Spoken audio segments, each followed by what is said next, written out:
Bismillahirrahmanirrahim. Talim kita di bulan baik Ramadan. Tidak terasa kita sudah memasuki pertengahan bulan 15. Ya, kita berpuasa. Tajuk risalah yang kita bahas terkait kaji-kaji sebelumnya. Asyamu yatrudus syaitona alladhi yajri fi damil insan. Puasa itu membuang setan yang mengalir di darah manusia. Doang kata hadis, setan itu di kerangkeng kok ada di manusia. Ya, hawa nafsu. Setan itu kan terdiri daripada jin dan manusia. Ya. Mungkin yang di kerangkeng walau alam itu yang jinnya ya. Bisa jadi ya. Kalau yang manusianya, kalau di kerangkeng gimana mau puasa ya?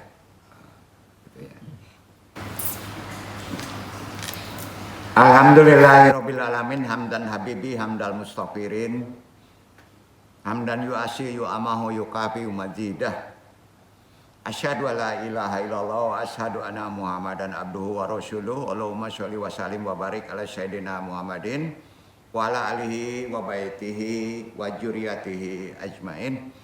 Sama-sama kita kuatkan lagi di nulisan kita dengan syahadatain talqin zikir. Insyaallah di malam ke-17 berbarengan dengan Nuzulul Quran kita tawasul ke Ahlul Badar.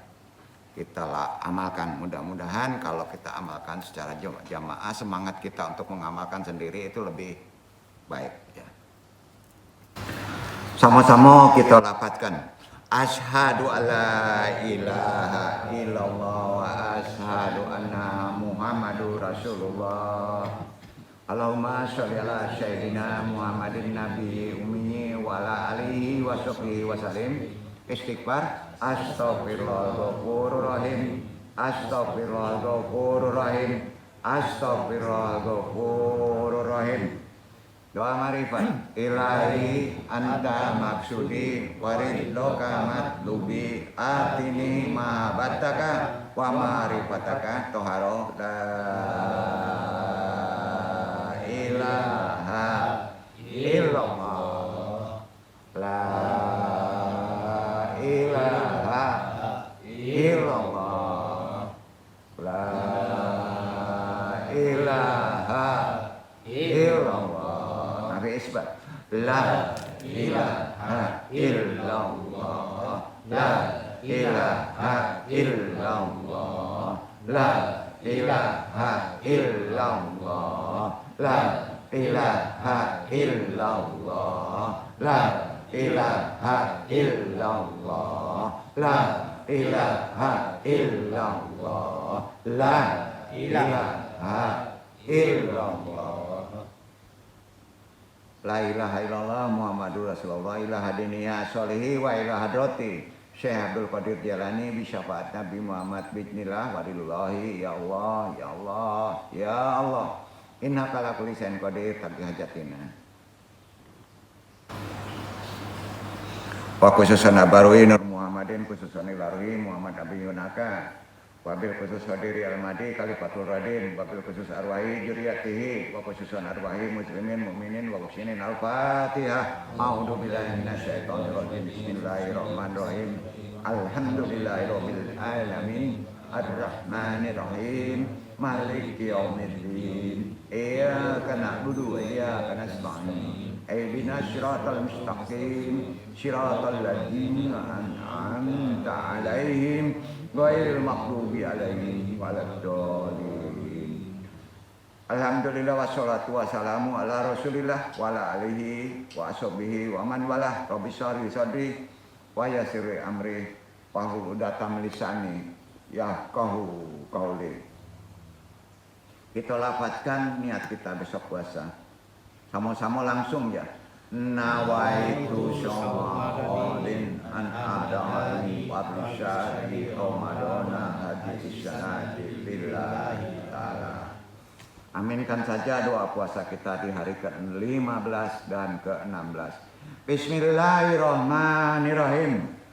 Allahumma rjukni fihi ta'atal kasyin wa syarafihi sadri bi inna bil muktibin bi amanika ya amanal qaifin. Allahumma wafiqni fihi limu waqatil abrar wa jannibni fihi murafaqatul asrar wa aumini fihi birahmatika ila daril qarar bi ilahiyatika ya lahal alamin. Ya Allah, anugerahkan kepadaku di dalamnya ketaatan orang yang khusyuk. Lapangkanlah dadaku dengan taubatnya orang-orang yang memperoleh ketentraman dengan keamananmu, wahai yang memberi rasa aman kepada orang-orang yang ketakutan. Ya Allah, bimbinglah aku di dalamnya dalam puasa ini untuk meniru orang-orang yang bisa berbuat kesalehan. Jauhkan aku di dalamnya dari berteman dengan orang-orang yang berbuat kejoliman dan kejahatan. Kembalikan aku di dalamnya dengan rahmatmu ke dalam kediaman yang abadi dengan ilahiyatmu, wahai Rabb semesta alam. Alhamdulillah subhanahu wa ta'ala. La haula wa la quwata illa billah. Alhamdulillah.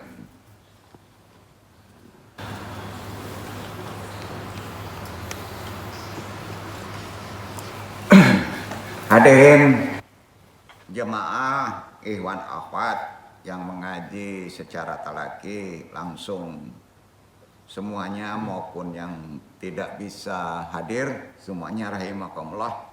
Di pertemuan ini kita bahas bab satunya ya. Puasa itu membuang setan yang mengalir di darah manusia. Bab 1. Intinya itu ya. Asyamu yatrudus syaitona alladhi yajri fi damil insan. Assalamualaikum ya sarul syam. Assalamualaikum ya sarul qiyam. Amma ba'du. Jadi sebenarnya ibadah puasa itu membuang setan yang mengalir di darah kotor. Darah kotor bukan darah bersih. Kalau darah bersihnya terbuang waktu puasa ya udah nggak bisa apa-apa, Pak. Ya. Ini memiliki dasar pemahaman spiritual dan hikmah, khususnya terkait kesehatan. Ini diajari oleh din Islam itu salah satu manfaat puasa. Karena ibadah puasa wajib khususnya di bulan Ramadan itu sarana untuk mempersempit ruang gerak setan dengan cara menahan makan, menahan minum, ya. Maka setan itu sulit masuk beredar di jalan darah, terutama kalau secara bahasa sains kedokteran menguras darah kotor. Itu sudah terbukti secara medis, ya. Seperti detoksifikasi medis, ya. Itu dengan orang berpuasa saja, itu darah kotornya hilang. Ya, nah, itu kelebihannya. Karena darah kotor itu yang ada di manusia itu sumber mengalirnya yang disebut makhluk setan. Karena Allah berkehendak begitu. Ya. Jadi dengan kita berpuasa menahan makan, minum, ya, insya Allah Pak, bisa membersihkan fisik, jiwa kita, batin kita dari pengaruh negatif tadi. Ya. Orang yang berdarah kotor kalau dulu itu dikucilkan, Pak. Khususnya kaum Hawa kan. Nah, karena dia cenderung menjadi bertabiat seperti, maaf, bukan disebut setan. Ya, seperti itu, Pak. Mudah marah, ya. Arti kata banyak hal-hal yang sifatnya negatif. Dasarnya dalam hadis sahih dinyatakan bahwa setan itu mengalir dan beredar di darah manusia. Hadisnya Bukhari Muslim nih. Ya, sahih nih ya.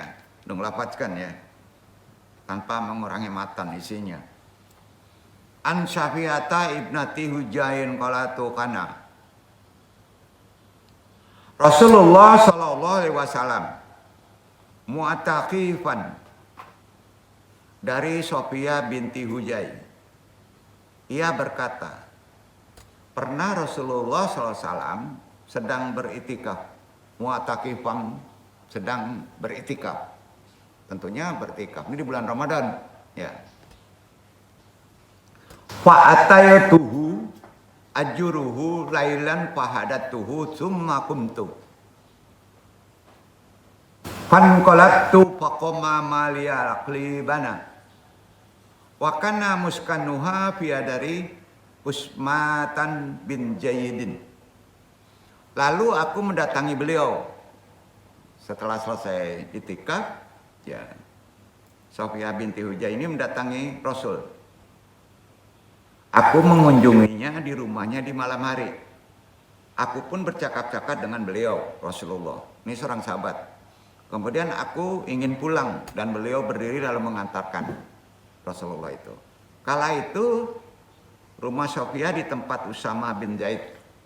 Usama bin Zaid ini salah satu Ahlul Badar. Ya. Famara rajulan minal ansyari. Falama ra'ayan Nabi sallallahu alaihi wasallam asra'a. Faqala Nabiyyu sallallahu alaihi wasallam ala risi kumainaha Safiyatu bintu Zain. Tiba-tiba ada dua orang Ansor lewat. Ini di Madinah. Ketika keduanya melihat Rasulullah SAW, mereka mempercepat langkah kakinya. Seolah-olah nggak simpatik. Ya. Nabi SAW lantas bersabda, pelan-pelanlah. Sesungguhnya wanita itu adalah Sofia binti Hujai. Ya. Kemudian Rasulullah bersabda lagi, faqala subhanallah, ya Rasulullah. Bertanya Hujai ini kepada Rasulullah. Qala inna syaiton yajri'a minal insani marajan dam wa inna kasyita an yatfit fi aqlubi kumusyu'an aqala syai'an. Keduanya berkata, subhanallah, wahai Rasulullah. Rasulullah SAW kemudian bersabda, sesungguhnya setan menyusup dalam diri manusia melalui aliran darah. Aku khawatir sekiranya setan itu menyusupkan kejelekan ke dalam hati kalian berdua, orang Ansor yang lewat itu. Ya. Hadis riwayat Bukhari bernomor 3281, riwayat Muslim bernomor 2175. Jadi hadis ini jelas sahih, menunjukkan apa Pak? Ini terkait perkara akhlak dalam bulan Ramadan. Ya. Menunjukkan keharusan menjaga diri dari berprasangka buruk. Yang datang ke Rasulullah ini seorang wanita Pak. Jadi berprasangka buruk. Ya. Orang Ansor yang jalan berdua itu berprasangka buruk terhadap wanita itu dengan Rasulullah. Paham ya? Nah. Jadi ini terkait hadisnya dengan akhlak. Menunjukkan keharusan menjaga diri dari berprasangka buruk. Suudzon. Itu rusak puasa kita Pak. Baru di hati. Ya. Baru di hati aja udah rusak Pak. Pada orang lain. Jadi hendaknya yang mesti dikedepankan terhadap saudara muslim adalah memberikan uzur. Tahu uzur? Karena dia manusia, dia kurang iman, bisa saja berprasangka buruk. Itu uzur namanya. Ya, sampai Pak? Karena tidak berilmu, dia mungkin bisa berprasangka buruk. Itu uzur Pak. Ya. Dasarnya nggak begitu. Berarti dia kurang ilmu, kurang iman. Bersangka buruk tuh begitu. Itu namanya ujur. Coba kalian ujur. Bukan mengedepankan sangkaan buruk. Jadi jika seseorang melakukan sesuatu hal yang bisa dikira orang lain sebagai suatu kemungkaran, maka hendaklah ia diberi penjelasan. Ya. Agar orang lain terhindar dari sikap suudzon, berprasangka jelek. Jadi ada tarbiyah. Kalau takut ada fitnah, orang bersangka buruk di bulan Ramadan, kita boleh menasihati mereka. Menjelaskan bahwa dia saudara kita atau jemaah kita untuk bertanya. Itu salah satu amalan-amalan nafsiyah. Ya. Dari puasa yang lebih tinggi makomnya. Itu dasar hadisnya. Ya. Karena takut timbul sesuatu fitnah dan kemungkaran bersangka jelek. Jadi khusus pada para nabi ya adalah jangan sampai kita berpikir itu mendekati kekufuran. Hal ini disepakati oleh para ulama ijma. Karena apa? Setan itu kan menyusup pada manusia melalui aliran darah. Ya. Bayang ya, bulan puasa aja dia masih masuk Pak. Apalagi nggak bulan puasa. Ya. Jika aliran darah ini pada manusia ya, dipersempit, kata Nabi, maka maksiat, syahwat, prasangka buruk semakin bisa dikekang. Itu maksudnya. Nah, di sini kita sudah tahu, ternyata jangan sampai kita menjadi setan, Pak. Karena setan itu terdiri dari jin dan manusia. Yang di kerangkeng itu sudah dapat ilmu. Yang mana? Manusia kalau di kerangkeng bisa puasa, Pak? Enggak. Ya, gitu maksudnya ya. Maka maksiat dan syahwat semakin bisa dikekang insya Allah. Itu salah satu ikhtiarnya kita, hikmah dari puasa Ramadan. Sampai-sampai akses daripada setan ini kan bisa mempengaruhi kolbu, berprasangka buruk. Nah, maka persempitlah kata Nabi. Di antara jalan untuk mengekang syahwat tersebut adalah jelas. Ya. Untuk bisa kita berilmu, untuk bisa kita menghalaunya, mempersempit setan itu, tidak ada jalan lain. Amalan untuk mengurangi korin berdomisili mempengaruhi kita adalah puasa. Maka diwajibkan Ramadan. Kalau di hari-hari lain, kalau terkait prasangka jelek, ya, terkait penyakit, ini terkait fisik, maka puasalah Senin, Kamis. Itu makanya ya. Nah, itu faedah dari kita memahami konsep puasa yang lebih dalam. Jadi setiap orang mesti mempersiapkan diri dalam hidup ini dari makar setan. Itu kata Nabi. Kenapa? Musuh paling utama kita tidak Israel, tidak Zionis, Pak. Ya. Tidak. Musuh sama kita adalah yang paling jelas adalah setan. Itu sifat. Setan makhluknya terdiri dua, Pak. Ada jenis jin, ada jenis manusia. Yang paling berbahaya setannya adalah setan Trump. Gitu, Pak. Ya. Gitu, Pak. Karena jenisnya manusia gitu ya. Jadi di antara jalan mengekang itu seenggaknya kita paham, ya, puasa itulah. Jadi makar setan itu secara fisik, setan itu menyusup pada diri manusia melalui aliran darah yang bersih, kemudian menjadi kotor. Ya. Jadi yang dimaksud setan bisa menyusup pada aliran darah ini, kalau bahasa medis bisa disebut kuman. Ya, nah, arti kata maka disunahkan huzama berbekam. Di sini sudah kita pelajari. Nanti insya Allah ya kita harus ahli. Setidaknya bisa untuk diri sendiri. Berbekam bisa untuk diri sendiri. Itu terapi tasawuf. Jadi kalau orang mengkaji terapi tasawuf sampai tinggi nggak bisa bekam, kacau, Pak. Karena bekam itu adalah sunnah Rasul. Ingat, bekam itu sunnah Rasul, Pak. Efeknya kaitannya dengan puasa. Ya, pertanyaannya, apakah puasa boleh berbekam? Tidak batal. Hati-hati, ada sandaran hadisnya. Antum berbekam di bulan puasa tidak batal. Tapi harus hati-hati efek dari puasa itu.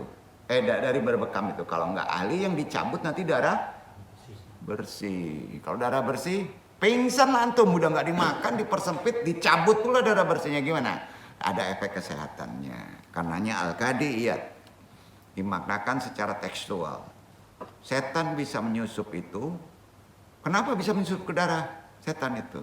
Itu kehendak Allah, itu bahasanya. Kodratnya Allah berkehendak korin itu berjalannya pada aliran darah. Ya. Itu kehendak Allah. Jadi kalau ditanya wallahu alam, apakah kuman itu setan? Jenis makhluk setan? Wallahu alam. Tapi ada yang mengatakannya begitu, Pak. Apakah COVID kemarin yang sudah ramai itu sejenis setan? Bisa jadi. Nah, bisa jadi, Pak. Itu mengalir pada tubuh manusia melalui aliran darahnya. Seperti itu. Ya. Secara fikih ada 4 langkah untuk menghindari itu terkait kejiwaan, terkait kesehatan. Intinya dengan puasa Ramadan sebetulnya sudah clear. Tapi pemahaman itu dipahami. Dalam ilmu fikih ada 4 langkah untuk menjadikan langkah setan yang bisa menyesatkan itu menjadi berkurang. Ya. Menurut Ibnu Qayyim, siapa yang nggak tahu Ibnu Qayyim? Rahimahullah. Ada kitabnya. Ada 4 langkah. Sebetulnya semuanya ada 40 langkah. Tapi Anda simpulkan aja. Ya. Dalam kitabnya Badail Fawaid. Nah, kalau ada bukunya silakan bab 2 halaman 816. Anu udah hafal di atas di bawah Quran aja, Pak. Ya. Kitab orang lain juga babnya tahu tuh halamannya 816. Baca aja tuh. Zaman sekarang perlu bukti ya. Nah, gitu ya. Ibnu Qayyim rahimahullah berkata begini. Perhatikan terkait puasa. Gimana ya? Kalau puasa kita ingin disamakan dengan ahlul badar. Ya, perhatikan nih. Imsaku fudulin najari wal kalami wa ta'ami wa mukalatin nasi. Fa inna syaitana inna mayata salatu ala ibnu adam wa yana minhu qaradahu min hadihil abwabil arba'ati fa inna fudulan najari yad'u ilal istahsyani wa wuku suratil manjuri illahi fil qalbi wal istiqali bihi wal fikrati fijafri bihi. Artinya hendaknya menahan diri dari pandangan yang tak bisa terjaga. Itu puasa. Ya, Nabi suruh begitu. Jadi puasa kita itu cetek banget, Pak. Bapak-bapak melihat yang aneh-aneh di HP, gak rusak puasa Bapak. Ya, ada yang bisa membatalkan tuh, Pak. Kecuali kalau segera dia mengalihkannya. Itu hadis. Apalagi di luar. Karena zaman sekarang itu kan yang penglihatan yang sangat jelas itu, kan bahasanya gitu. Penglihatan yang sangat jelas ya. Orang kebatinan itu ngerti tuh, Pak. Walaupun berbaju penglihatannya menjadi jelas, Pak. Ya. Itu palingkan. Apa? Palingkan. Nah. Susah, Pak. Jadi penting. Itu pertama. Banyak bicara. Yang kedua, jadi untuk menghindari bukan nggak boleh ngomong. Ini bisa dikatakan puasa Daud tuh. Banyak mangece. Nah, kalau Anda mangece, nggak pede kan? Gitu. Mangece panjang teh. Ketiga, banyak dahar. Makan. Nah, orang awam banyak makan. Nah, keampe banyak bergaul. Pertama, menurut Ibnu Qayyim dan ini dikuatkan dengan hadis, yaitu menahan pandangan yang tidak bisa terjaga. Banyak bicara, banyak makan, banyak bergaul. Hal-hal ini merupakan 4 pintu setan paling pokok. Maka antum akan tidak sehat. Apa kaitannya dengan banyak makan gak sehat? Bisa gak sehat gak? Paling itu orang tahu. Tapi dengan banyak melihat yang aneh-aneh, nah, ya, yang merangsang syahwat, rusaknya kemana, Pak? Bisa juga ke fisik. Nggak percaya, Pak. Itu yang lebih berbahaya. Maka jaga ain pandangan. Ya. Banyak bicara. Nah, lebih ke jiwa, Pak. Orang bisa membunuh kita karena ucapan. Nah. Banyak makan. Nah, kambuang paru antum. Nah, setan mungkin menjadi-jadi. Banyak bergaul, agama antum berubah. Betul. Pilih-pilih, bukan gak boleh. Ya, itu di bulan puasa penting untuk kita ilmui.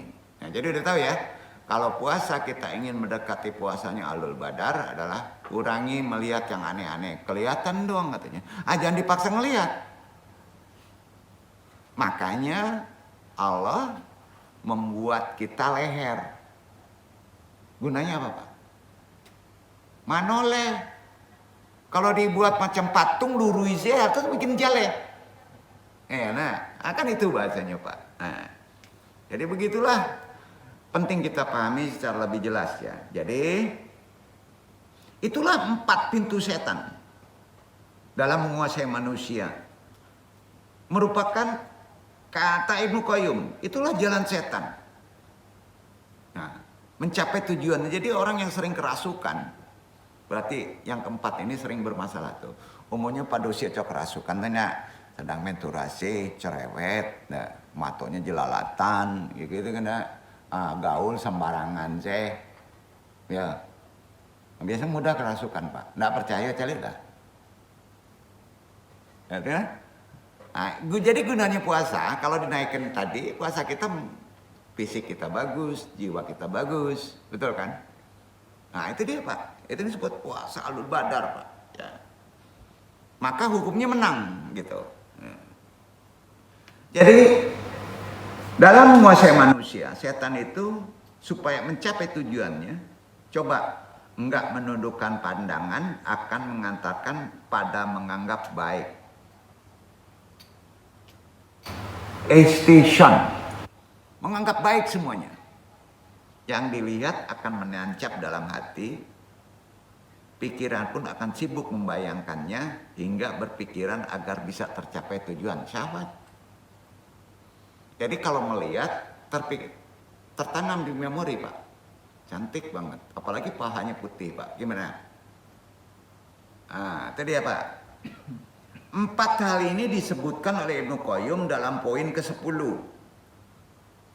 Ya, setelah menyebutkan 9 kaidah. Nanti Ibnu bahas. Ya, bukan sekarang. Karena lebih cenderung amalannya bukan di Ramadan. Amalannya kepada hari biasa. Karena di situ kuatnya setan korin kita mempengaruhi, ya. Jadi ini ada di kitab semuanya kalau ingin memperdalami lebih jelas, termasuk amalan-amalan ruqyah, menghapusnya orang kerasukan. Nama kitabnya Badail Al-Fawaid karangan Ibnu Qayyim, ya.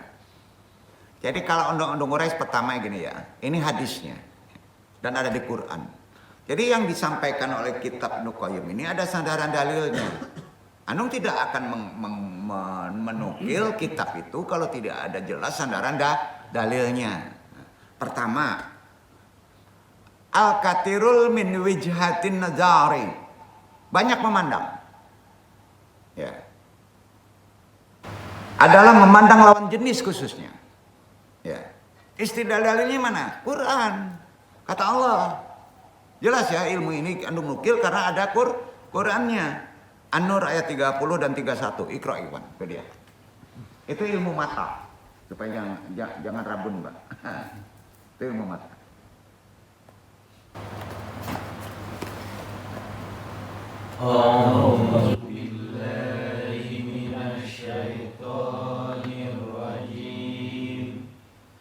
Bismillah.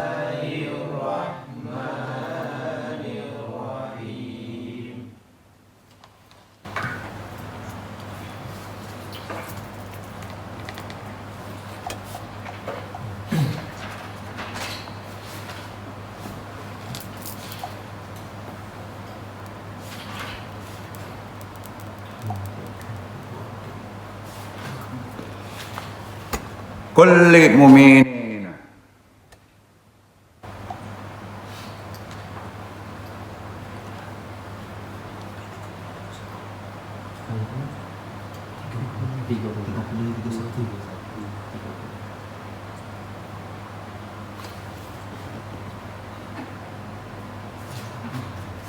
An-Nur.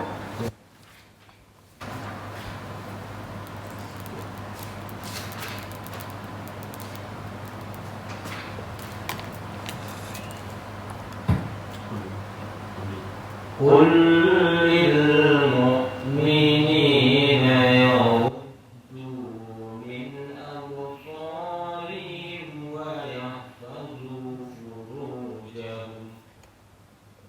ذلك أزكى لهم إن الله خبير بما يصنعون وقل للمؤمنات يغضضن من أبصارهن ويحفظن فروجهن ولا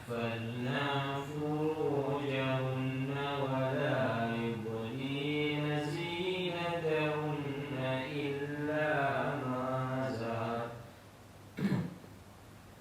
إلا ما ظهر منها وليضربن بخمرهن على جيوبهن ولا يبدين زينتهن إلا لبعولتهن أو آبائهن أو آباء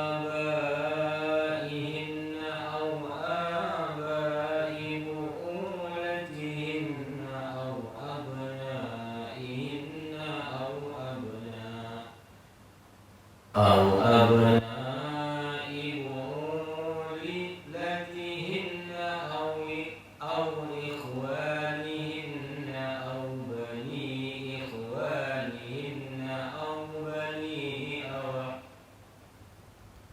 أو بني أخواتهن أو نسائهن أو ما ملكت أيمانهن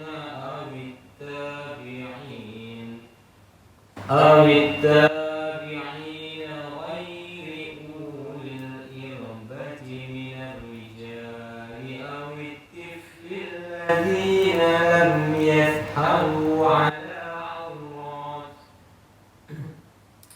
على عورات النساء ولا يضربن بأرجلهن ليعلم ما يخفين من زينتهن وتوبوا إلى الله جميعا أيها المؤمنون لعلكم تفلحون.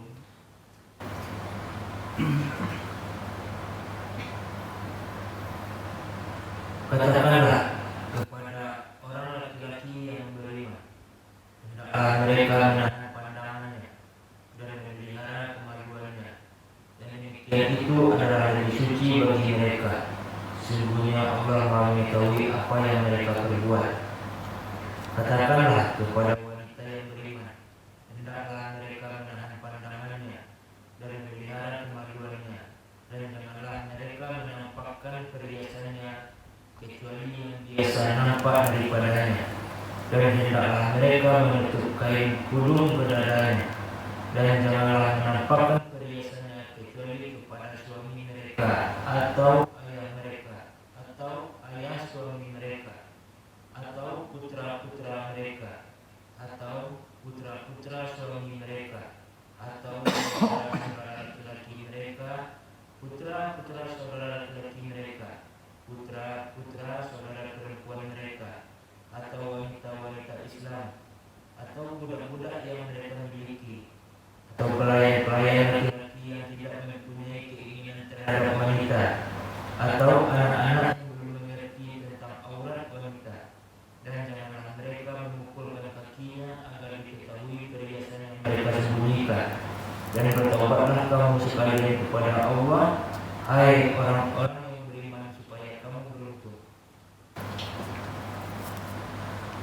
fikih ini jelas gak? Aturan. Nah, itu praktekkan ke 11 bulan, Pak. Terus wajib kita praktekkan ini kapan, Pak? Ramadan kan? Jadi kalau kita punya istri umpamanya, nah, dia men-share ke ke smartphone atau HP. Kelihatan rambutnya, kurang rezekinya. Nggak beruntung hidupnya, maka kita sebagai suami nasihatin itu. Jadi hal yang itu yang kadang-kadang nggak paham dipraktekin. Ya, jadi ayatnya udah jelas. Udah jelas. Perhatiin nih. Katakanlah kepada laki-laki yang beriman. Nah, kita kan ngejar iman nih. Hendaklah mereka menjaga pandangannya. Mana dulu? Kalau kita mata dulu. Ya. Kalau perkara kemaluan itu kan dipelihara. Setelah mata kita bisa menjaga, baru bisa memelihara kemaluan. Jadi gampang deh. Kalau hobinya ngelihat yang aneh-aneh, nah, maaf, kemaluannya nggak terjaga. Ini berlaku ke perempuan juga. Betul. Perempuan tuh lebih nyelimet lagi di Quran. Ini untuk menghormati perempuan, ayat ini. Nah. Coba perhatikan ya. Janganlah menampakkan perhiasannya bagian tubuhnya. Oke, ditutup tapi di lekuknya dinampakkan. Udah batal sebetulnya puasanya tuh. Ah, bener nggak nih? Bukan mempersulit, itu untuk kebaikan kita kan. Kita sebagai orang yang mengerti ilmu harus mengingatkan pelan-pelan kan. Islam itu nggak ada paksaan. Ya, tapi setidaknya menyampaikan udah sah kita. Ya. Itu semuanya nanti ke perkara kemaluan loh. Baik laki-laki, ya, pasti ke situ larinya tuh. Dan janganlah menampakkan perhiasan bagian tubuhnya kecuali yang biasa terlihat. Ah, jadi kalau yang terbiasa terlihat itu kan muka, alis, mulut, ngomong, napas harus nggak masalah. Maka nggak pas kalau misalnya dicadar sampai begini Pak, kayak ninja. Itu Quran loh. Terus paling sering dilanggar. Orang sekarang itu nggak pakai perhiasan di kaki. Khususnya perempuan, jarang. Tapi hak tinggi itu perhiasan, Pak. Paham ya? Wajib loh Ramadan kita nasihati. Itu merusak daripada kesehatannya juga. Karena keindahannya lekuk itu akan terlihat di antara betis tuh dan ke bawah kaki. Paham ya? Jadi kita nasihatin itu, Pak. Maka antum tidak akan beruntung. Enggak ada pahala, rusak puasa antum. Jadi bukan bohong gibah aja, cara bersolek aja kita diatur sama Quran. Nah, bagi yang sudah berkeluarga, bagi antum sebagai ini hati-hati, nasihatin tuh. Kadang-kala begini Mak, kita sering tidak menyadari ya, rezeki kita syarat perkaranya itu loh Pak. Percayalah. Nah, ini penting. Nah, dijelaskan pula di hadis sahih ya. Nah, hadis ini diriwayatkan Muslim, jelas sahih. Pendek hadisnya. Fal ainani jinahuman nazaru. Jinah kedua mata adalah dengan melihat. Kalau antum panteng, antum sudah berjinah. Jinah dalam puasa hukumnya batal. Hadis riwayat Muslim bernomor 6925. Ini bukan mempersulit hidup, khusus Ramadan. Itu kan dipraktekin Pak, wajib hukumnya. Nah, ada dari Jarir bin Abdullah radhiyallahu anhu. Ia berkata begini, Sa'altu Rasulullah sallallahu alaihi wasallam an-najaril fuzaati fa amarina an asri fa basara. Aku pernah bertanya kepada Rasulullah sallallahu alaihi wasallam mengenai pandangan yang tidak disengaja. Kan banyak orang sekarang nih, gimana mau nutup mata bisa ketabrak kita. Nah, maka beliau memberitakan, palingkan pandanganmu, palingkan segera. Sampai Pak. Hadis riwayat Muslim bernomor 2159. Fikih penting Pak. Terlalu tinggi tasawuf, nggak ada fikih. Tasawuf juga nggak laku Pak. Iya, betul. Nah, tuh. Itu yang pertama. Kalau puasa kita ingin bagus, ya tolong jaga pandangan kita baik laki-laki perempuan. Sebagai kepala rumah tangga, tolong kita mentarbiahkan.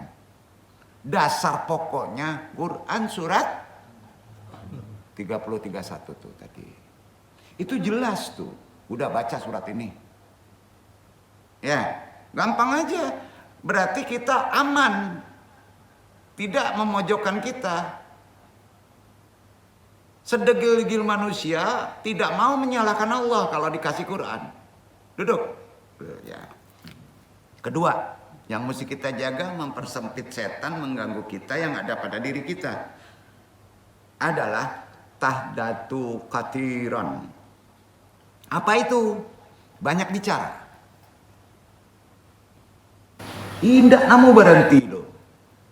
Kadang-kala motong juga loh. Ya. Dari Abu Hurairah radhiyallahu anhu, Rasulullah SAW bersabda begini, "Man kana yu'minuna billahi wal yaumil akhiri falyaqul khairan aw lismut." Siapa yang beriman kepada Allah, praktekkan di bulan Ramadan. Siapa yang beriman di hari akhir, praktekkan di bulan Ramadan. Berkatalah yang baik atau diam. Marah jelas batal. Berarti berkata buruk. Berprasangka aja ada hadis yang nggak boleh. Betul kan? Itu tinggi banget tuh. Nah, hadis riwayat Bukhari nomor 2018, 2019, 6136, 6475. Hadis riwayat Muslim bernomor 47. Bayangin Pak. Banyak penjelasannya, banyak perawinya. Perkara banyak bicara. Karena mulutmu harimaumu. Puasa itu dipraktekkan. Makanya puasa itu perbanyak ingat Allah, zikir.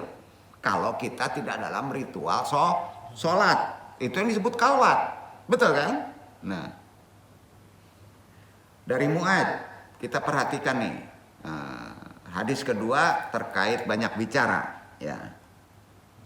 Dari Mu'ad bin Jabal radhiyallahu anhu, ia berkata, Nabi SAW bersabda, "Takilatka umka wahayakubun nasa finnar ala wujuhihim au qala ala manakirihim ila sayyidu as-sinatihim." Semoga ibumu kehilanganmu. Kalimat ini maksudnya adalah untuk memperhatikan ucapan selanjutnya. Dalam antum berpuasa, perhatikan ucapanmu. Tidaklah manusia tersungkur di neraka di atas wajah atau di atas hidung mereka, melainkan dengan sebab lisan mereka. Ya, jadi ibumu berdoa untuk kebaikan kamu, ya, itu afdol. Kamu sendiri yang mengusirnya dengan berbicara tidak mengontrol ucapan. Praktikkan di puasa tuh.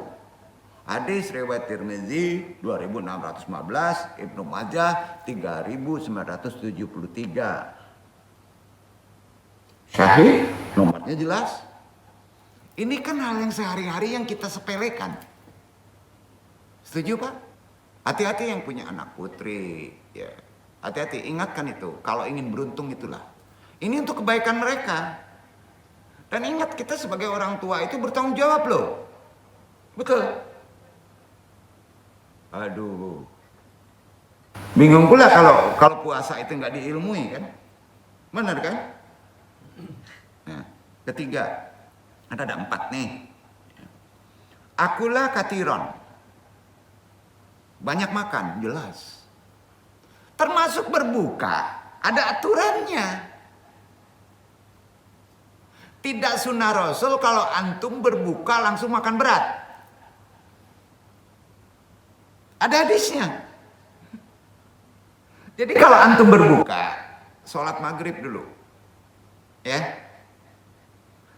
Pas antum istirahat tarawih antum makan. Bukan dalam ritualnya. Jadi sholat dulu. Jadi untuk membatalkannya kata Nabi cukup dengan taram korma. Kalau zaman dulu nggak ada korma bro, nggak ada impor. Maka makanlah buah segar menurut aturan tempatnya. Tapi jangan yang asam. Misalnya pisang, pilih jangan asam. Ini enggak makan pula jeruk nipis, Pak. Beda-beda dengan tadi supaya merangsang perut, supaya makan. Bukan begitu kata Nabi. Bukan begitu, Pak. Perhatiin ya, nih, anu pahami ya. Ini yang sehari-hari yang sering kita tidak pahami dalam konsep keilmuan Islam secara fikih.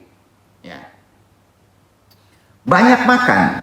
Dari Al-Miqdam bin Madakrib radhiyallahu anhu, ia berkata bahwa mendengar Rasulullah SAW bersabda,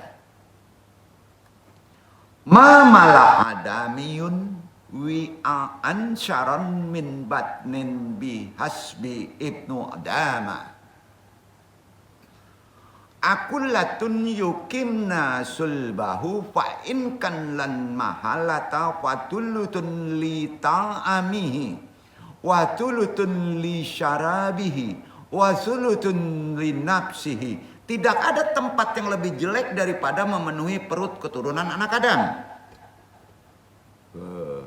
Kalau alun panu ndak pueh joden. Kacau, Pak.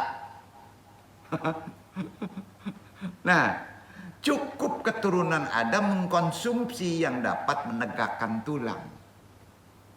Tuh.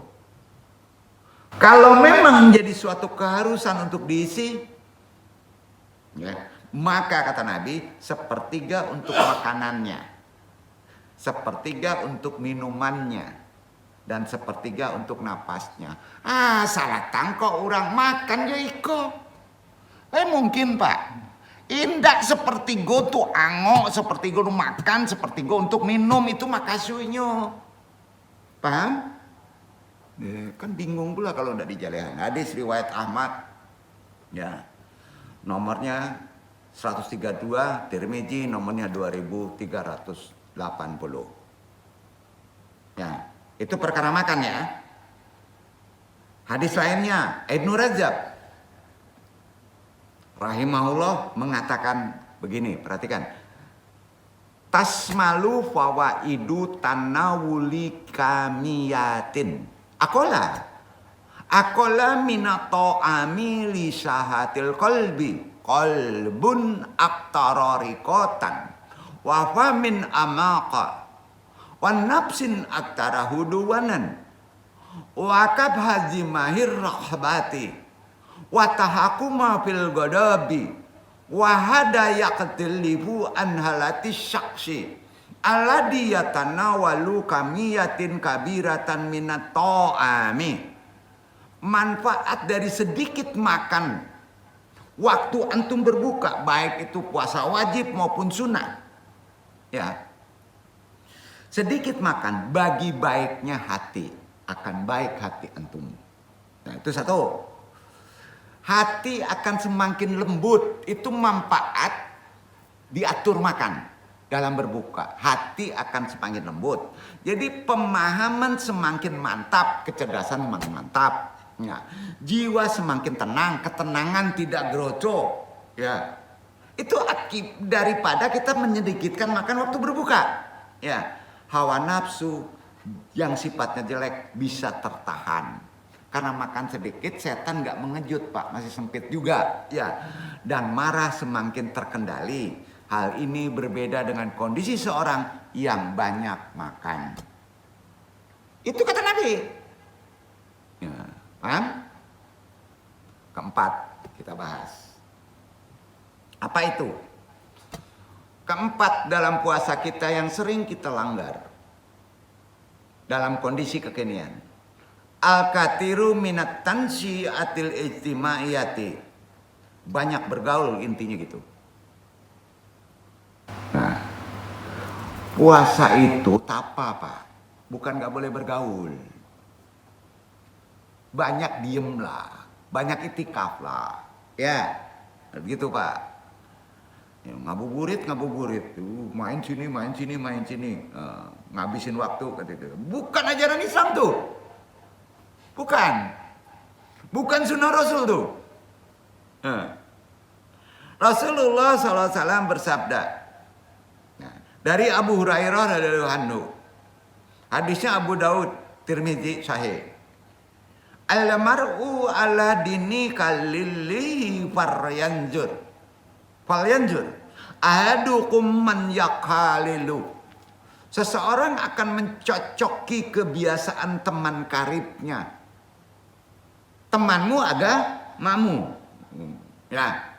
Oleh karenanya perhatikanlah siapa yang akan menjadi teman karib kalian. Praktekkan Ramadan. Riwayat Abu Daud nomor 4833, Tirmizi nomor 2378, Ahmad bernomor 344. Hadis ini jelas sahih. Ini mesti dijelaskan perkara bergaul, bukan tidak boleh bergaul. Bergaul ada beberapa bentuk menurut Ibnu Qayyim. Kitabnya terkait dengan yang disebut tadi. Badail Fawaid. Bergaul seperti orang yang membutuhkan makanan. Terus dibutuhkan setiap waktu. Contohnya adalah bergaul dengan para ulama. Itu sama membutuhkan makanan.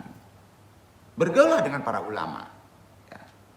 Bergaul seperti orang yang membutuhkan obat. Ya, sama. Tuh. Dibutuhkan ketika kita sakit saja. Itu yang disebut kaji butuh, Pak.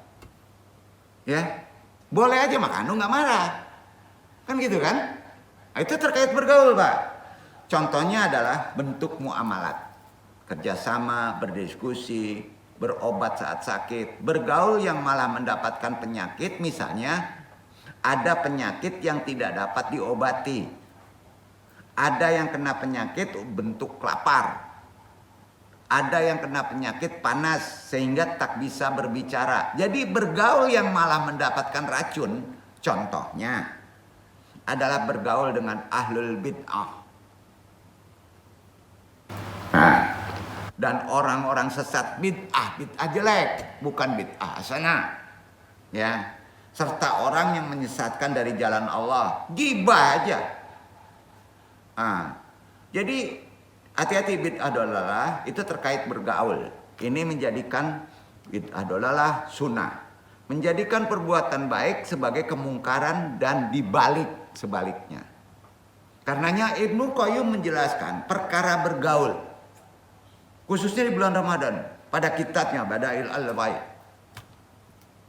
Man adraka kaifa yamin nafsahu min arba'ati umurin daratin.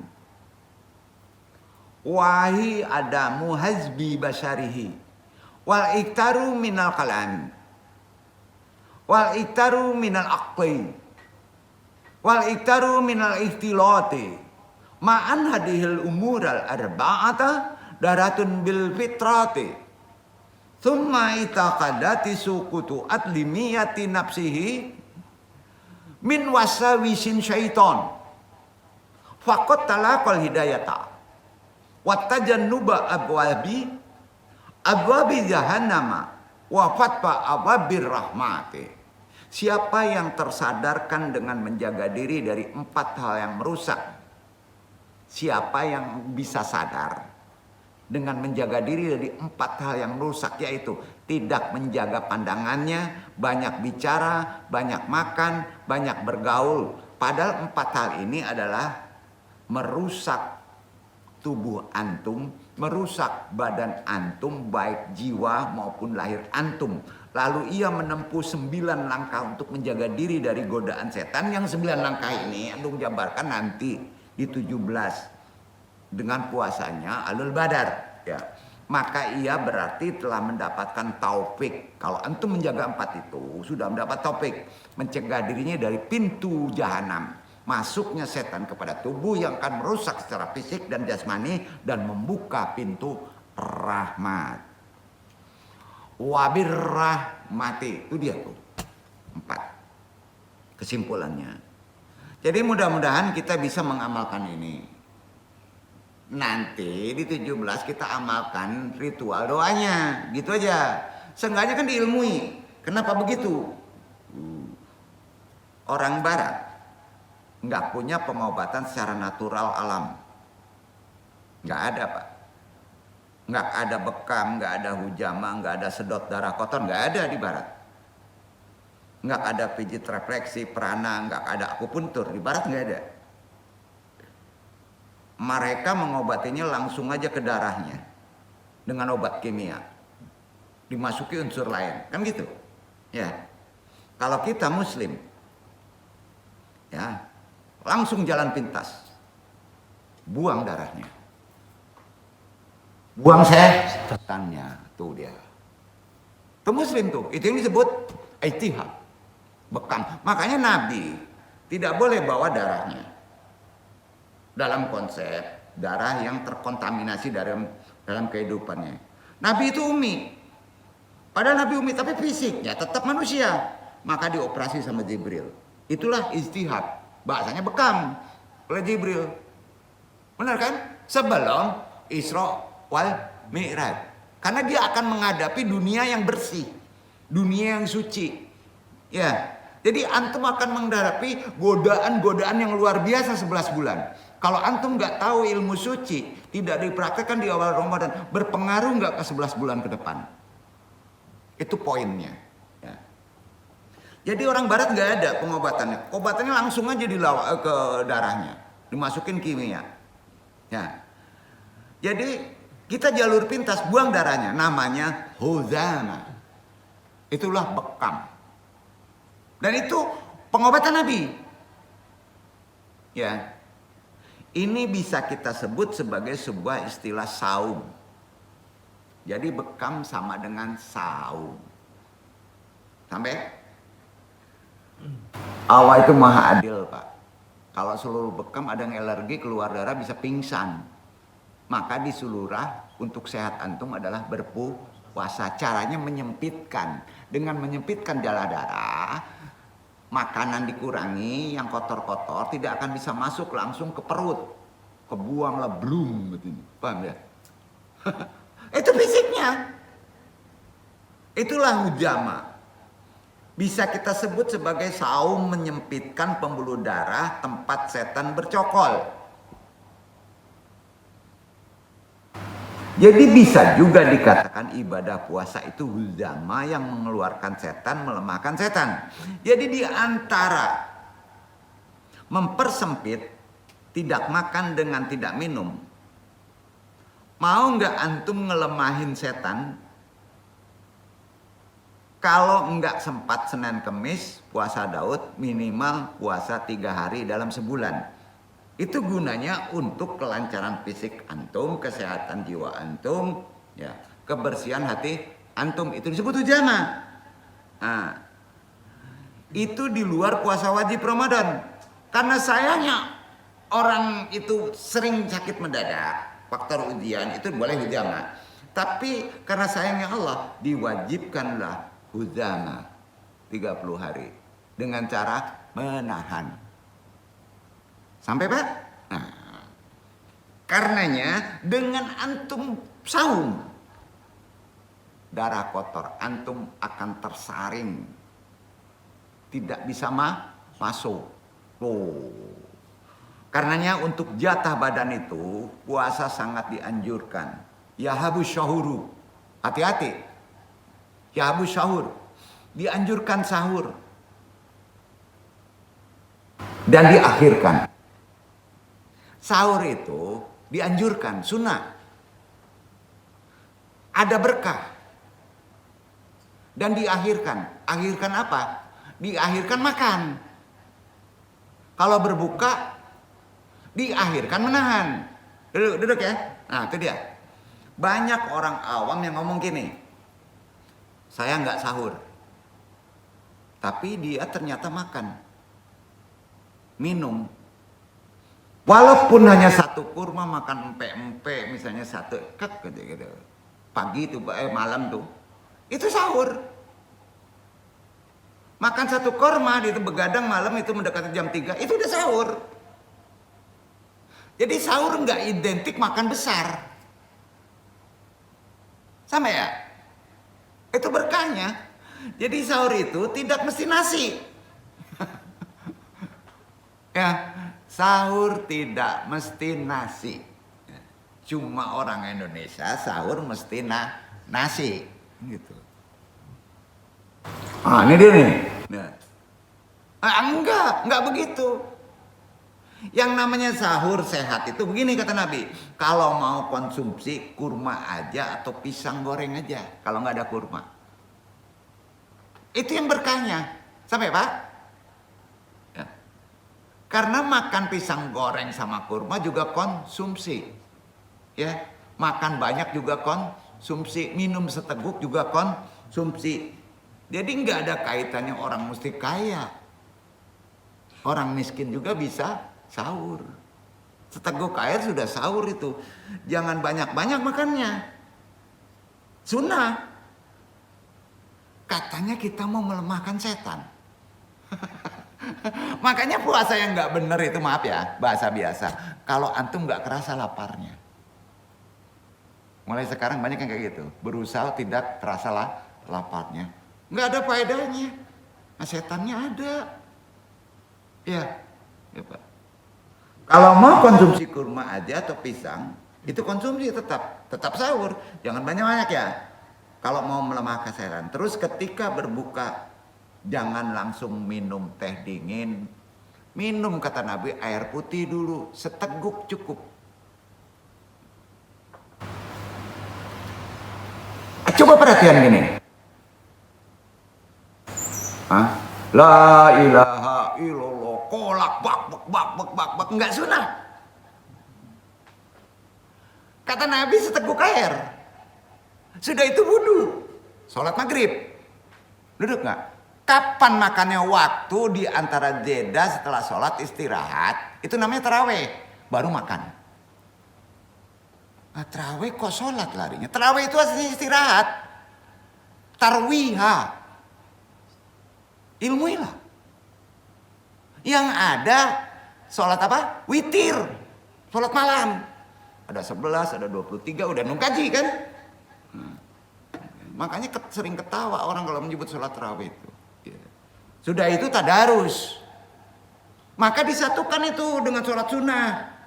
Bisa 23 kan ada 30 juz. Betul kan? Nah cobalah di Mekantung sholat. Mereka berilmu sebenarnya. Gempor kaki antum tuh. Ya. Jadi air putih dulu pas berbuka. Ini perintah Nabi. Terus kurma. 1. Ganjil. Nah, kata Nabi kurma ganjil 15 ya. Itu kenyang bro namanya. Nggak bisa kayak gitu. Ya, kita harus ilmui gitu. Tapi orang Indonesia lebih cocok dengan buah segar Indonesia. Ya. Jadi kurma itu nggak sunnah. Tradisi. Hati-hati jadi ulama nih. Sunnah Rasul makan 1 kurma setelah berbuka itu sunnah waktu. Takutnya diwajibin. Zaman dulu ada kurma.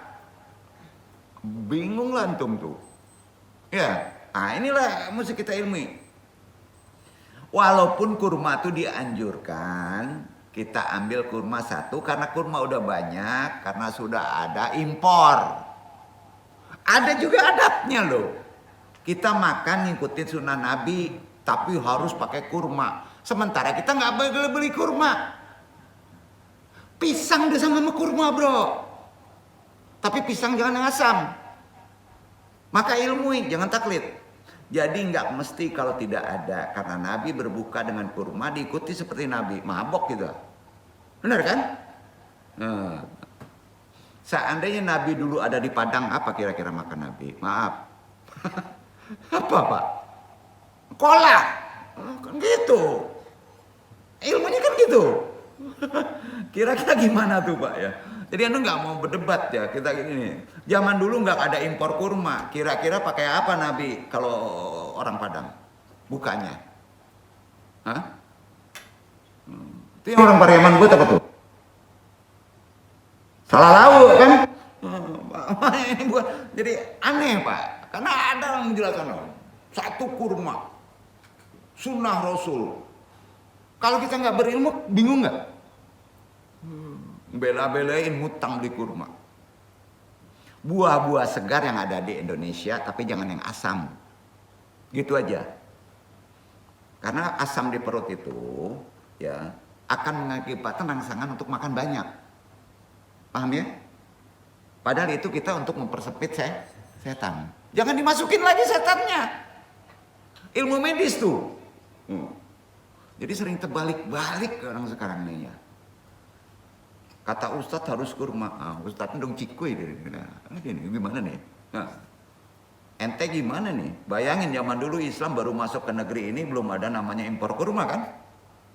Belum kan? Nah. Orang buka pakai apa zaman dulu? Buah segar jadiin kolak. Boleh.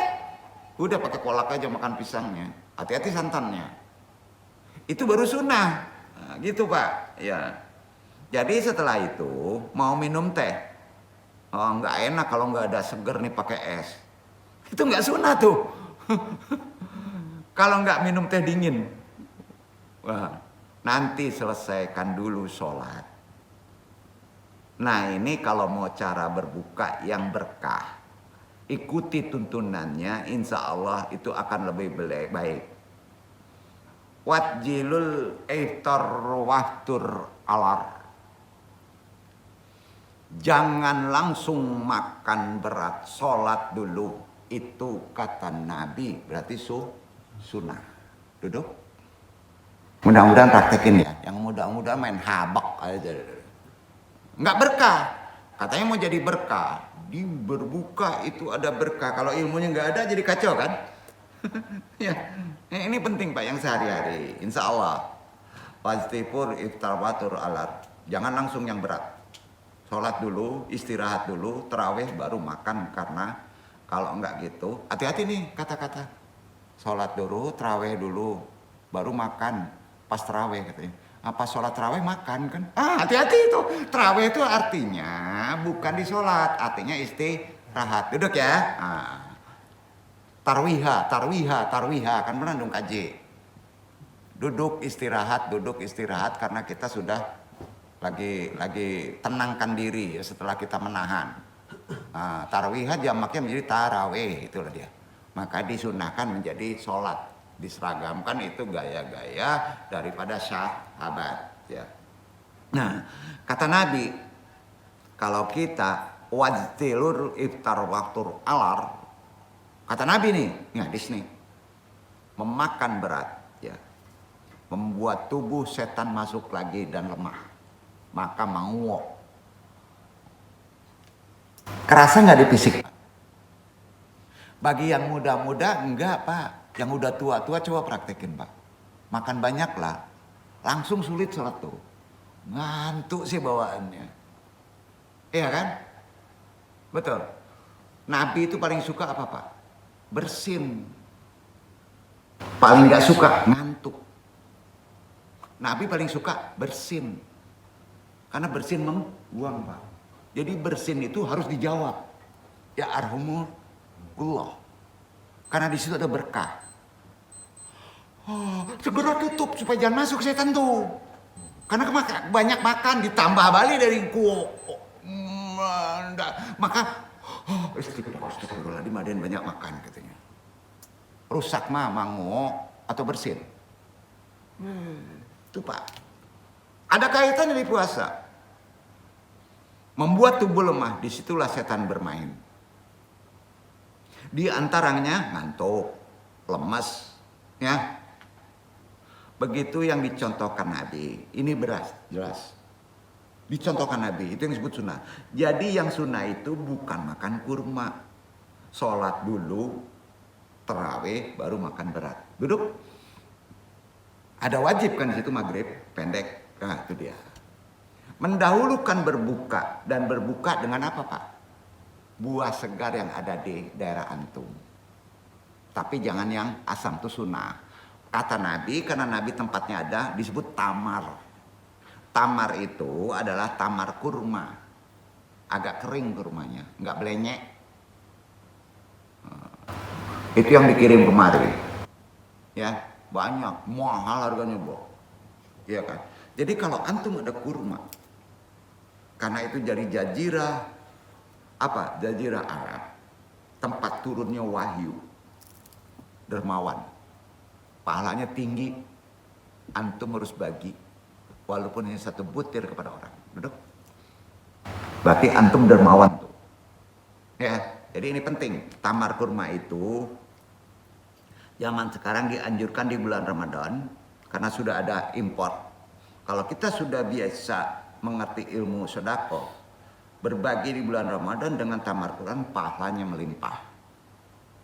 Ya, pahalanya melimpah. Berarti kita orang berduit bisa beli kurma. Ya.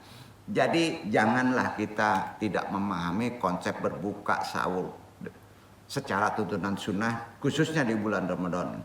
Banyakin kita ilmu, karena Nabi kalau bulan Ramadan itu duit masuk itu keluarnya secepat masuk. Paham nggak? Duit masuk itu keluarnya secepat juga masuk. Maka di masjid jangan ditinggal, Pak. Andung paling bangga kalau mau punya masjid, ya punya masjid, pas diumumin kas masjid 0.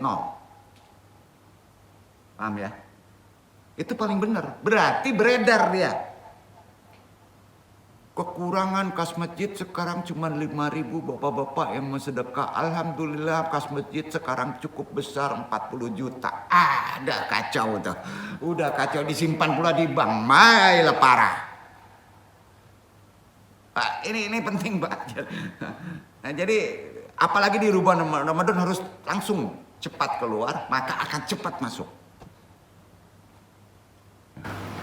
Jangan dipraktekin di Manggaleh ya. Ini nggak ilmu itu tuh. Kalau Manggaleh bangkrut tuh. Itu dipraktekin. Ya. Wal itikaf Ramadan. Dianjurkan setelah itu diam di masjid. Di apa di sana? Dirasah Quran. Hati-hati. Membaca Quran itu harus dirasah, tadabur Quran. Begini maksudnya. Amalan yang paling afdol itu di bulan Ramadan bukan khatam Quran. Sampai, Pak? Bukan khatam Quran. Tolong sampein. Tapi kalau khatam keren. Tapi amalan Ramadan bukan khatam Quran. Kenapa gitu? Kita membaca Quran itu harus pakai kolbu. Orang yang khatam Quran, Nabi kurang suka orang yang mengejar khatam.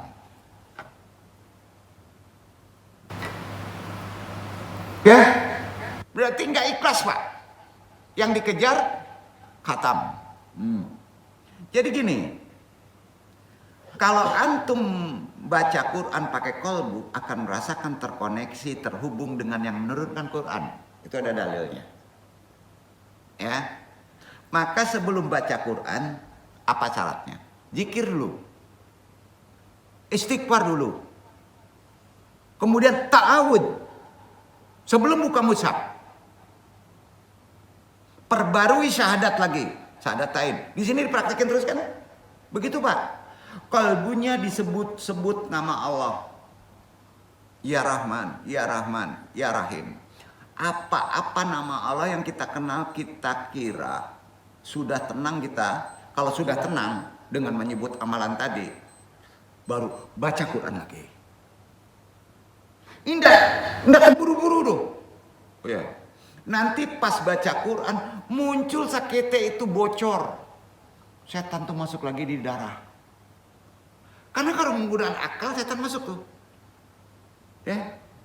Muncul lagi itu disebut malal. Maleh walilamu karena Quran banyak mana-mana enggak? Itu namanya malal, bukan melel. Masuk tuh, bocor, malal. Bosen. Betul kan? Nah, berhenti dulu, itu disebut tarawih. Istirahat dulu. Suruh ngapain istirahat? Zikir lagi, istighfar lagi, syahadat lagi. Setelah tenang, baca Quran lagi. Itu metodenya. Baru sholat 2 rakaat, kalau belum timbul bosan sholat 2 rakaat, itu baru masuk ritual tarawih, Pak. Dibarengin dengan istirahat. Selesai assalamualaikum, zikir sebentar, tenangkan diri, istirahat lagi, yakinkan bahwa Allah sudah menurunkan Al-Quran, memandang kita, baca Quran lagi. Kebayang nggak tuh? Terburu-buru nggak? Nggak boleh terburu-buru. Disitulah Allah akan ridho dengan pola metode demikian. Allah akan senang membaca seperti demikian daripada mengejar khatam. Kalau kita sudah seumur 40, 50, 60, nggak usah ngejar 7 kali khatam, bro. Nggak sunnah. Mabok antum. Nggak usah capek, Pak. Nggak usah. Allah tahu kok. Amal tuh nggak usah maksa badan. Ada hadisnya. Beramal harus ikhlas, tidak boleh maksa badan. Seumpama baca tawasul 313 sahabat, nggak mampu kita. 17, nggak mampu kita. Nabi aja dengan qadamul Nabi, selesai. Allah udah ngatur. Karena manusia itu ada batasan umur. Duduk. Nah, mana dasarnya? La ikraha fiddin. Apa itu? Tidak ada paksaan dalam agama. Hadis sahih. Jadi mainkan qalbu. Kalau kita capek, kita ada solusi istirahat. Ya, kita zikir, kita bercengkrama, ngobrol dulu, baca Quran lagi. Duduk. Kalau nggak dipraktekin kayak gini, ada duduk langsung 3 jam 30 juz. Setan masuk tuh, bosen. Udah masuk, udah bocor, malal namanya. Tuh. Jadi nggak ada kita paksaan. Nah, la ikraha fiddin bukan meringankan, beragama ilmui. Nah, jadi beramal itu juga bisa diartikan ke arah sana tuh seharusnya. Walaupun penafsiran itu banyak yang dikeren-kerenin orang sekarang, Pak. Nggak susah dah. Allah itu maha sayang loh. Ya, jadi coba nanti menggunakan metode itu tuh. Ya, itu yang disebut tilawah madzakir. Apa namanya? Tilawah madzakir. Jadi sunnah Rasul itu dalam baca Quran tilawahnya harus madzakir. Tahu tilawah madzakir? Iwan Haris tahu? Baca Quran timbul bosan, masuk malal, kemudian zikir. La ilaha illallah. Masih zikir bosan, main HP. Ya, nggak apa-apa, sedikit aja. Ngobrol. Ya. Tumanina, tenangkan dulu. Masih belum bisa sholat 2 rakaat, baca Quran lagi. Duduk. Begitu amalnya. Jadi intinya Quran ingat Allah bukan. Quran mesti ingat Allah bukan wajib. Baca Quran antum nggak ingat Allah, nggak afdal. Setuju? Baca Quran tadi kalau nggak ingat Allah nggak afdal. Kalau baca Quran ingat untung apa? Untung dagang kacau untung. Kemana-mana tuh. Ya, afdal. Jadi afdal enggak baca Qurannya, enggak ingat Allah. Maka di saat orang lagi baca Quran, afdal dzikri la ilaha illallah. Zikir yang afdal adalah la ilaha illallah. Itu dia tuh. Kalau zikir la ilaha illallah sudah nancep di kolbu, ya, udah terbit, baru kembali ke Quran. Itu baru menggunakan al-fikir. Tafakur, baca Quran itu tafakur. Lalai lagi kolbu antum, balik lagi ke zikir. Sholat 2 rakaat, tarawih, begitu ngamalinnya. Itu sunnah. Jadi nggak usah terlalu aneh-aneh, buru-buru baca Quran, santai. Jadi komunitas diri sendiri. Kapan kita akan bisa mengatur diri kita sendiri? Tentunya harus diilmui, paham kan? Kenapa khatam Quran aja harus pakai komunitas? Dijual lagi. Kacau, Pak. Itu tanda kita lemah, tidak berilmu. Makanya Sayyidina Ibrahim Al-Khalil alaihi salam, beliau itu disebut ummah. bukan umat. Nabi Ibrahim itu Khalilullah karena beliau umat. Karena sudah bisa mengatur dirinya sendiri, tidak mengikuti komunitas. Kita banyak, mungkin belum disebut umat karena kita lemah. Maka koreksi diri sendiri. Jadi Nabi Ibrahim itu umat. Beliau sendiri bisa mempengaruhi orang sekampung, senegeri, orang banyak. Untuk mempengaruhi diri sendiri, kita aja belum bisa. Man arafa nafsahu faqad arafa rabbahu. Ntar gimana kalau kita nggak bisa mempengaruhi diri sendiri?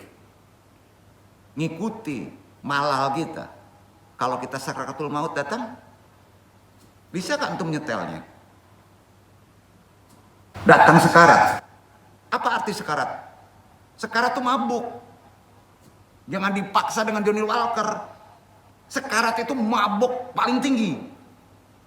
Mabuk, nggak ingat apa-apa pak. Kalau kita nggak bisa ngatur diri, nggak keluar la ilaha illallah loh.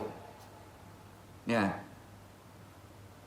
Kalau kita tidak bisa mengendalikan diri, jangan dipaksa. Su'ul khotimah datang tuh. Ya, hati-hati bermain dengan pikiran. Maka sebelum itu terjadi, latihlah. Membaca Quran ada metodenya secara sunnah. Jangan paksa. Tenangkan hati, ikhlaskan. Yang kita hadapi bukan buku. Bukan. Memerlukan kebersihan. Memerlukan metode. Jangan dicampur adukan dengan bosan. Selama masih bosan, tinggalkan Quran. Paham ya?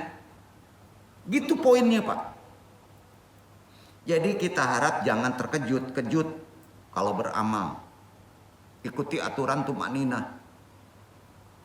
Alikrillahulub. Ketahui hanya dengan zikrullah. Quran kan zikrullah pak. Nggak mungkin kita Quran nggak ingat Allah. Jadi aneh kok buru-buru baca Quran. Kalau baca Quran mestinya tenang kan? Itu syaratnya. Tapi banyak orang baca Quran kok malah tambah galau. Karena apa? Karena waktu baca Quran mikirin khatam. Allah nggak mikirin khatam bro. Nggak berilmu antum. Wallahu a'lam bishawab. Mudah-mudahan ini menjadi bekal kita. Kita ngamalin Ramadan itu. Hati-hati ada malal yang mempengaruhi kesehatan kita. Menjadi lupa. Menjadi terburu-buru. Nggak tumanina. Ya. Paham ya? Ini mempengaruhi kejiwaan dan kesehatan kita.